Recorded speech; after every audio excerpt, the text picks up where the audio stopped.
questions, yeah. Mr. President, media post that you took down earlier today, the White House says that a staffer sent it. Who sent it, and are you going to fire them? No, I looked at it, I saw it, and I just looked at the first part. It was about voter fraud in someplace, Georgia.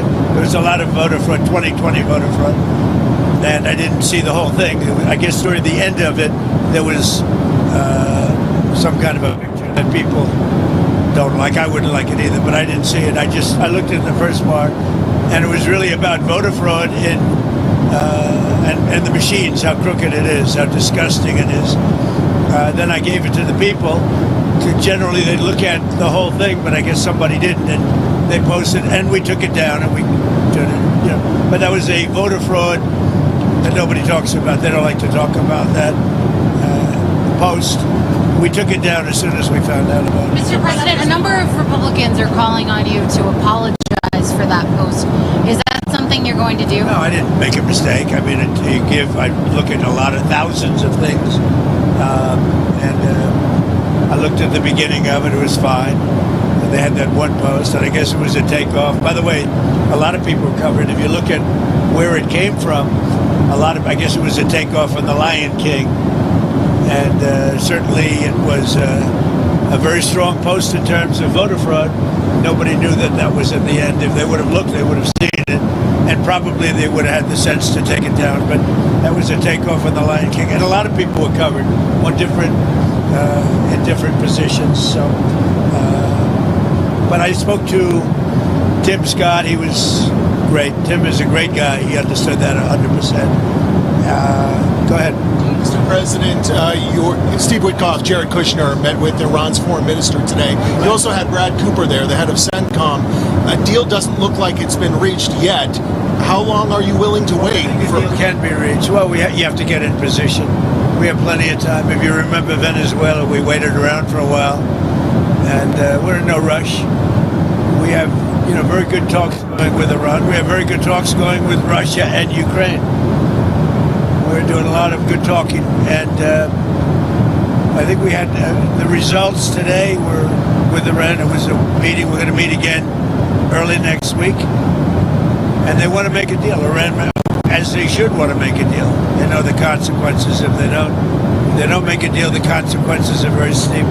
So we'll see what happens. But they had a very good meeting with a very high representative of Iran, and we'll see how it all turns out. So we'll give it a rights group. See that. By the way, I'd love to see that. If we could do that, I'd love to see it. Mr. President, is a deal that is acceptable that only covers with Iran? Is there a deal that only covers nuclear that would be acceptable to you? Because they just want to have nuclear. They don't want to have anything else. That would be acceptable, but the one thing, and right up front, no nuclear weapons. If we could have made that deal 2 years ago, we would have made that deal, but they weren't willing to do that. Now they are willing to do it. So they're willing to do much more than they would have a year and a half ago, or even a year ago when don't forget, we've only been doing this for exactly 1 year. And we started with them a few months after the beginning of this term. This term has been amazing. But the results could surprise people.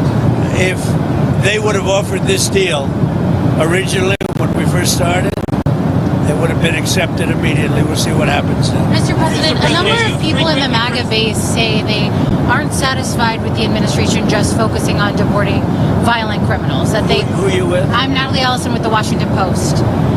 Washington, well, you having a hard time getting readers. Washington Post is doing very poorly. Go ahead. You have a very bad attitude. Go ahead.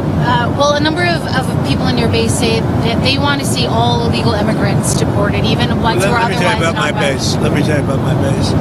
My base has never been stronger. My base is me and other very good people that love our country. And if you talk about my base or the MAGA base, you could call it a lot of America First base.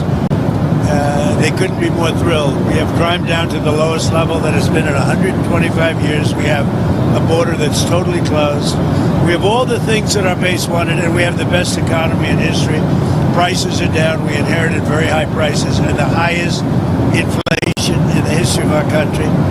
Think of it, the highest or 48 years. Some people say 48 years, but I'll take either one.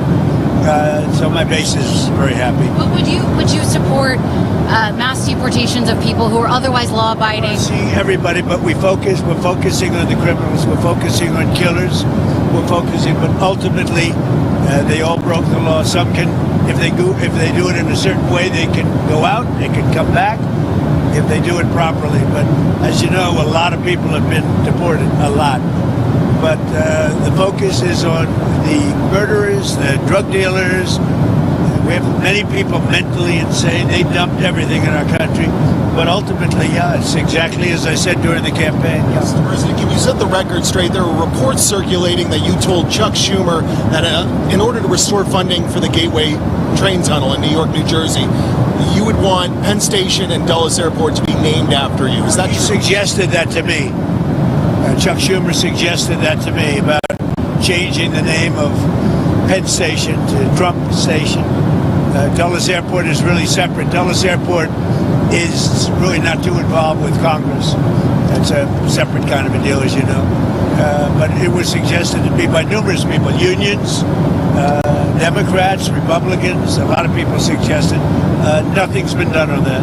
Mr. President, you frequently criticize Joe Biden for not knowing what is going on in his name. This racist video that was posted on your social media. I'm a hell of a lot better than you do. You don't know what's going on. I know what's going on. No, Joe Biden didn't have a clue.